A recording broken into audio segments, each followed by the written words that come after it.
internet bu Actu7.net ñu ngi leen di nuyu bu baax di leen gërëm di leen ziar di leen ñaanal jàmm di ko saaku ci yéen yéen a ngi ànd ak seen doom seen xarit Khadija Rasoul tey nag dama ñëw fi nga xamante ne moo di Pikine toujours Pikine ci benn reportage bi nga xamante ne fi mu ne nii nag rëmb na réew mi ñu koy wax diggante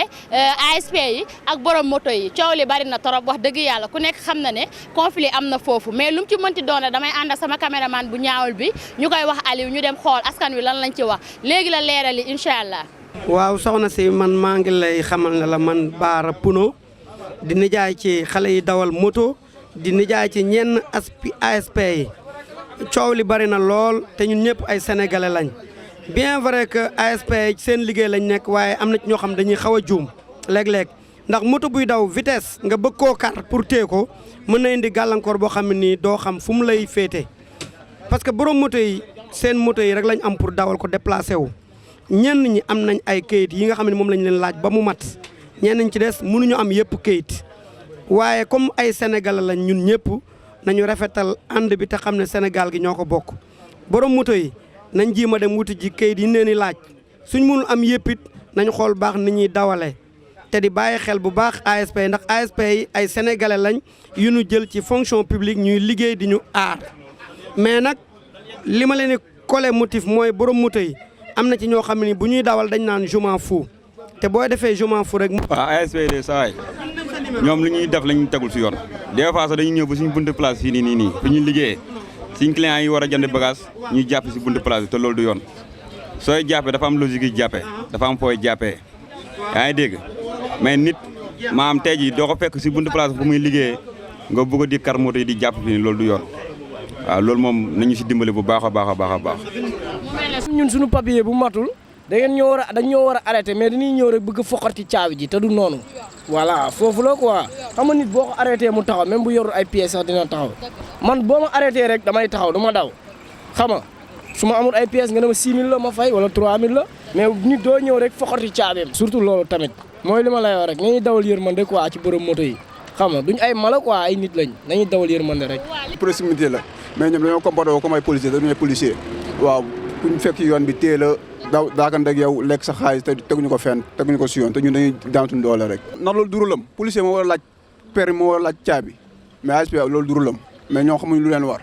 waaw mais ñoom loolu seen rôle la ñoom ñoo war a wàcc sur le terrain ñoom ñoo war a laaj permis ñoo war a laaj carte grise ñoo war a laaj caabi rôle ñooñu la CFE mais du seen rôle ñoom. ñun dañuy tooñ moom mënu si ñàkk nag mais ay ndaw yu daan seen doole rek dañuy yor benn somme waroon nga am feneen fi nga ko doon def ñu ni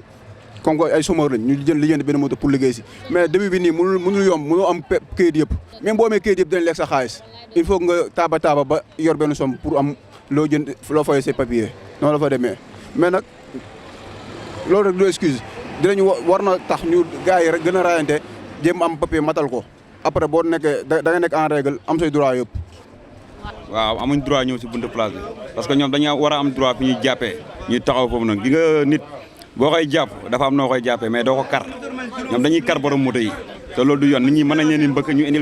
indil borom moto yi problème te loolu du yoon. borom moto yi amul këyit xam man sama moto am na këyit dañuy dem uti ji këyit xam nga tamit surtout loolu tooñ baaxul quoi ñoom ñoo nekk si dëgg parce que ñun tamit am na ñoo xam ne amuñu këyit wana dëgg ñi amul këyit nañuy uti këyit ñi amul permis boo yoree permis yor këyit kenn du la sonal waaw. gërëm di leen sant rek te xam ne seen liggéey bi yaa na jëm si kanam rek ngeen am toofa yéen ñëpp waaw kontaan nañ si ñeen trop daal lii moom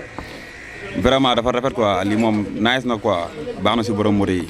xamante ne moo di woon Pikine nag daal di ñëwoon tey si benn reportage boo xamante ne wax dëgg yàlla askan wi yàkkamti woon nañ ko ku ci nekk wax nga sa xalaat gis nañ suñu papa yi gis suñu yaay yi même suñu frère yi sax wax dëgg yàlla wax nañ li nga xamante ne ñoom lañ ci xam gis nañ également tamit ñi nga xamante ne ñooy borom moto yi wax nañ li nga xamante ne moo leen naqari ci ASP yi mais lépp lu mu ci mënti doon rek dañ koy daal di waxtaane suñu biir parce que ñoom ñëpp ay sénégalais lañu kenn mënul dem bàyyi sa morom ñu jéem a fexe daal tapewaat xol yi ASP yi ay doomu Sénégal lañu ñi nga xam ne ñoo di borom moto yi également ay doomu Sénégal lañu wax dëgg yàlla ay frère lañu waruñu nangu sa xiiroo ngaayo bi ASP bi dañuy def seen liggéey mais ñi nga xamante ne ñoo di borom moto yi tamit nañ ci jàpp ngir yàlla fexe fexe tamit lii di papier yi di mat saa su ne ñu ngi leen di gërëm bu baax a baax di leen ziar tey ci micro trottoir bi ma àndoon ak sama cadreur bu mag boobu ñu koy wax Aliou Kane Aliou mu baax mi Aliou mi nga xamante ne lu ma cadrewul baaxul yéen a ngi àndoon ak seen xarit seen doom Khadija Rasoul dama leen di jox rendez-vous très prochainement rek incha allah ci beneen micro trottoir lay doon à bientôt.